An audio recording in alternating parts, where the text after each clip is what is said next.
Hallo und willkommen back zusammen to meine Bloodborne Diaries. Hello, it's me, Matt, sort of speaking half German and half nonsense. And yes, it's time for my Bloodborne Diaries.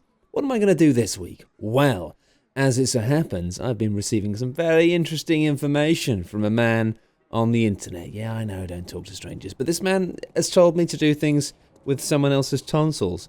And again, my mother did warn me about this, but I'm going to give it a go. Because apparently if I go back to the big invisible tree monster thing with the sort of little ashtray dish below it, with the bloody tonsil, then something interesting will happen. So I'm going to go and give it a flipping go. First though, a couple of updates. I've noticed that the moon is like a lot brighter and bigger than it used to be. I think that might be tied into insight.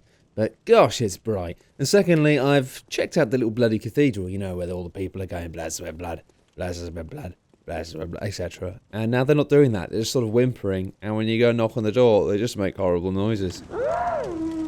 Oh, and I've got a cannon. Did I mention that? I've got a cannon. I found it in a windmill. I've had it for ages. I just didn't mention it. I just forgot to mention it. You know how it is. Although the thing about cannons is they're not terribly good at close quarters combat. And oh Christ, the man on the internet who told me to do something with someone else's tonsils was not just trying to get me to do something horrible. There is something going on. I can see it down there, the tentacles. And as I get closer, yeah, it's a thing. This is a thing. I can see the thing that killed me. What that changes, I don't know. But look at it, look at it. It's like this is what the statues in the cathedral represent. I knew that they were things. I was worried they were going to come to life the first time I saw them, but no, they're just statues of a real thing. And I don't know what that means. If they used to worship the thing, maybe it'll be all right. Maybe somehow I've got a covenant with it now, a bond. I can't lock onto it, so I guess all I can do is try and go through the door again. But no, the door's still locked, and I don't know what else I can do. Tried to chuck some Molotov cocktails at it, but nah, that was going nowhere. Just gonna have to wander. Oh, although I have that one idea, the chalice in the middle of the room. I'm thinking, I can't seem to use items with it, but what if I go and cover myself with blood? What if I just come into that chamber, proper dripping like? Would that somehow help? Would that fill it up? Do something? Worth the punt, right? Actually, wait a second, hold on, no. Before I engage in this wild flight of fancy, I've just looked at the item description for the tonsil stone, and it says, the gift of the Godhead will grant you strength. The Godhead. It must be that... I think I've just got to... I might have to go and let him grab me, to be honest. I'm really not feeling good about this. Oh no, that's bad. Oh no, that's good.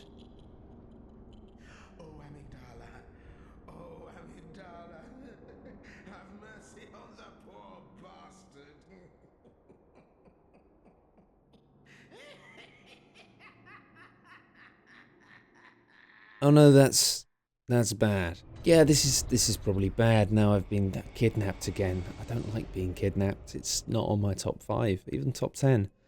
It seems my kidnap has been partly engineered by a weird, large-headed man behind a door who's saying things that aren't very nice. I don't like this man. I don't like him. But I did try and do the old technique of like swivel the camera and look behind the door. Didn't help last time, because obviously I was looking for something weird and I just saw a normal lady, and then it turned out normal lady was weird. This guy looks like he's a freak, but maybe he's not. Maybe he's actually lovely. He's probably not. So I've been kidnapped and taken to some terrifying kind of school, I think. There's a big lecture hall. And I was going around some chairs, and a teacher fell down from the ceiling and pinned me to the ground and proceeded to cover my face in a kind of corrosive liquid. It's just like being back at school. I don't like it. And at the point at which I thought it was time to leave this weird school, I left and into this.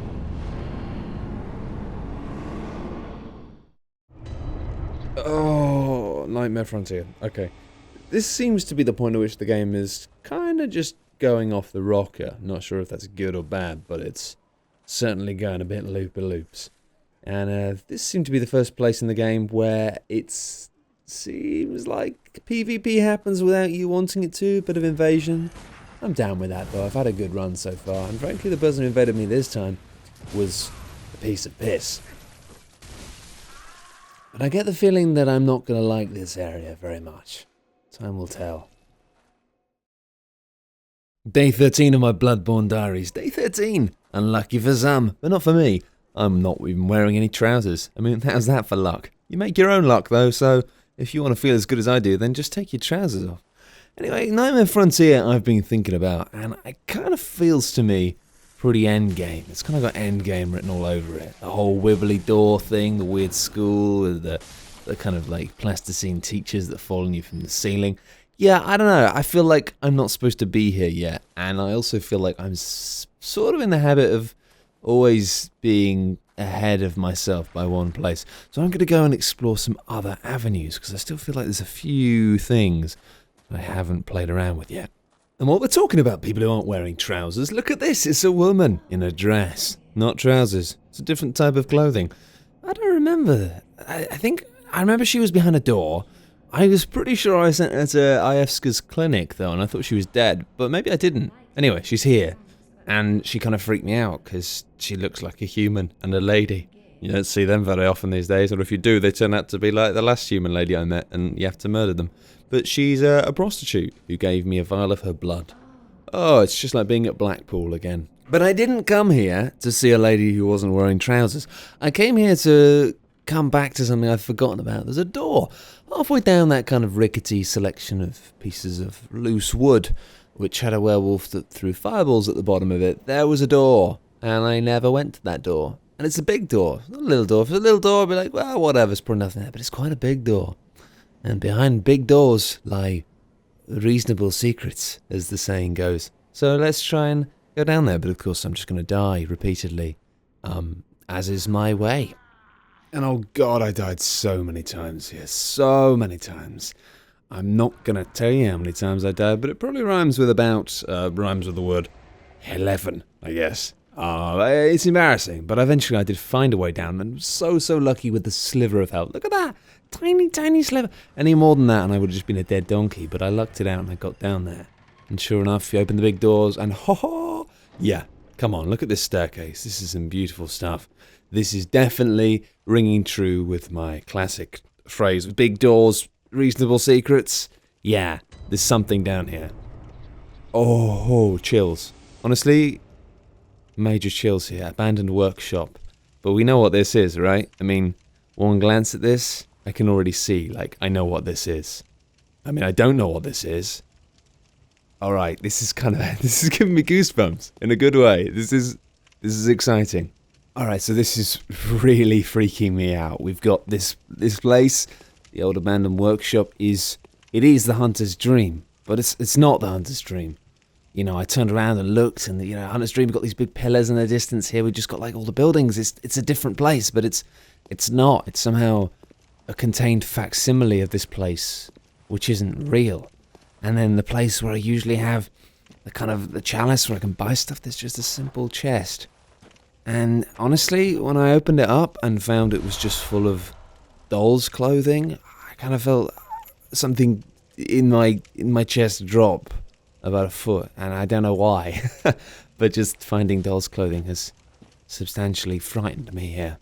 And this fear kind of continued. I don't know why. I mean, I actually weirdly am more frightened of this place than I have been of lots of the areas which are clearly full of nasty things. I don't think I'm going to get into a fight here, but just walking up the steps and in and seeing the doll in the corner, the doll's gone back to being frightening again, even though it went from being a bit creepy to being something which then allowed me to level up, and it was fine, and it's my friend. Suddenly here, it's not my friend anymore.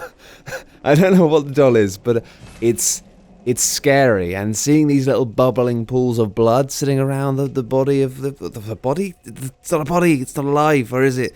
Anyway, seeing these pools of blood bubbling around, that just frightens me even more. You know, it's like people have clearly tried to fight this thing and died, and I don't want to do that, but this place is really, really creepy. And on the there's a bloody thing called the third umbilical cord on the altar.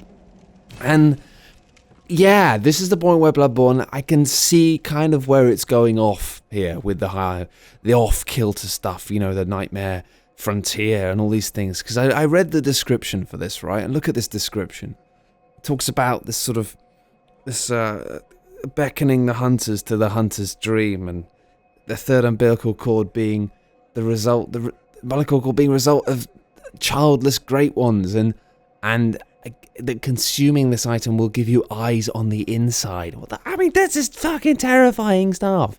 It now implies that the kind of the big eye head things that ate me and sent me to the weird school, and that are somehow this ancient race, which is not, it's beyond just experimentation. It's beyond just, oh, what happens if we mess around with the blood and stuff. But clearly I'm a part of this. The hunters have been brought here. The hunter's dream has been created by these things somehow.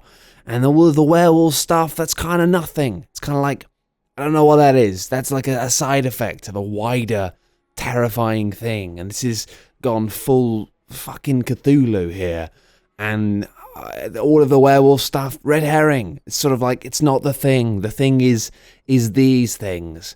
And I don't know. Suddenly I've gone from like not knowing anything about the plot of Bloodborne, really, to knowing quite a lot, and I find it terrifying. And I actually don't know what's coming next, and I'm not happy about that. Although let's not finish up this week's episode on a straight-up tease. In fact, let's try and clear up some of the old socks in the plot drawer and find out what happened to old creepy man being sent to the clinic that now has nobody in it. And an interesting thing whilst traipsing back through this creepy kind of hospital thing is that the blue things I killed are still dead. So they're kind of one-shots. They're not respawning enemies.